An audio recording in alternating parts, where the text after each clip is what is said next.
कराची में मलीर नदी का अलमनाक हादसा। लिंक रोड की पिपरी नदी का रास्ता तय करना हैदराबाद के खानदान के लिए कयामत बन गया। डूबने वाले 5 अफराद की लाशें निकाल ली गई हैं। ड्राइवर और खातून की तलाश जारी है।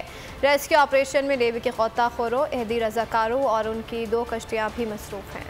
इंतजामिया की गफलत, ड्राइवर की लापरवाही। हैदराबाद का हंसता बसता घराना सैलाब की मौजों की नजर हो गया। अकीके में शिरकत के बाद लिंक रोड पर बिफरी नदी का रास्ता तय करना खानदान के लिए कयामत बन गया। कार रैले में बह गई, 7 अफराद बिफरी मौजों का शिकार बन गए। लाशों की तलाश दूसरे रोज भी जारी है। हैदराबाद में मौजूद खानदान के अफराद गम से निढाल। वुरसा का कहना था उन्हें बहुत रोका, रात में ना जाएं, लेकिन वो बजिद थे कि जाना है। एक ड्राइवर प्राइवेट गाड़ी की थी और आने के लिए वहाँ से तकरीब ख़त्म के बाद जब यहाँ आने लगे घर वालों ने बहुत रोका उनको, लेकिन नहीं रुके। बस वो जब आए तो तकरीबन 8 बजे के बाद हमारा राब्ता मुनक़ता हो गया। ड्राइवर के दोस्त का कहना है कि हुकूमत को ऐसी सूरत हाल में रास्तों की कड़ी निगरानी करनी चाहिए। जिस तरह से ये वाक़या पेश आया है, लिहाजा इस पर गौर व फिक्र किया जाए। जो चीज़ सीधा रास्ता है उसको खुलवाया जाए।